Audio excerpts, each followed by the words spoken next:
La sexualité humaine intéresse plusieurs personnes, les chercheurs, le public et les médias. Mais où pouvons-nous retrouver des représentations de la sexualité souvent? À la télévision, sur Internet, dans des magazines comme Cosmo et même dans des annonces de parfums. Bref, la sexualité humaine se retrouve partout dans nos sociétés occidentales. Par contre, des fois, les images ou les représentations de la sexualité peuvent être erronées, et c'est pour cette raison que le laboratoire Insight mène des recherches afin de partager des données exactes avec vous. Dans cette vidéo, je vais démystifier la question suivante. Quelles sont les différences entre les fantaisies, les expériences et les intérêts sexuels? Afin de mieux expliquer ces trois composantes de la sexualité, nous allons explorer la vie sexuelle d'une personne fictive qui s'appelle Alix. Donc, Alix rêve souvent à avoir des relations sexuelles en public. Elle y pense dans l'autobus, au travail et même en classe. Cet imaginaire est ce qu'on appelle une fantaisie sexuelle. Ça se peut qu'Alix a cette fantaisie, mais qu'elle ne veut pas faire cette activité sexuelle. Ça se peut qu'elle y pense parce qu'elle a déjà eu une relation sexuelle en public, et ça se peut qu'elle y pense parce qu'elle voudrait faire cette relation. Ce qui nous amène à notre deuxième définition, qui est l'intérêt sexuel.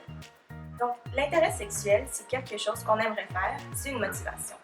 Par contre, dans le cas d'Alix, il y a plusieurs barrières qui pourraient l'arrêter de vivre son intérêt. Donc, par exemple, avoir des relations sexuelles publiques est contre la loi, et par peur de se faire prendre par la police, Alix n'essaiera jamais d'avoir cet intérêt.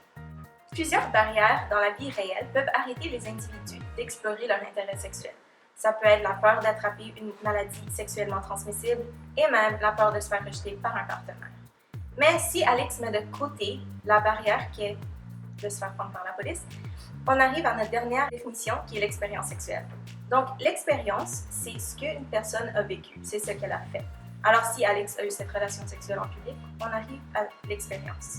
Et comme vous pouvez le voir, la sexualité humaine peut différer pour une même personne et pour une même activité sexuelle, ce qui rend la sexualité humaine un domaine vraiment complexe. Si vous voulez plus d'informations sur les fantaisies, les intérêts et les expériences sexuelles, vous pouvez toujours lire un article qu'on a écrit en anglais qui s'intitule More Than One Flavor, University Student Sexual Fantasies, Interests and Experiences, qui a été publié dans le Canadian Journal of Human Sexuality.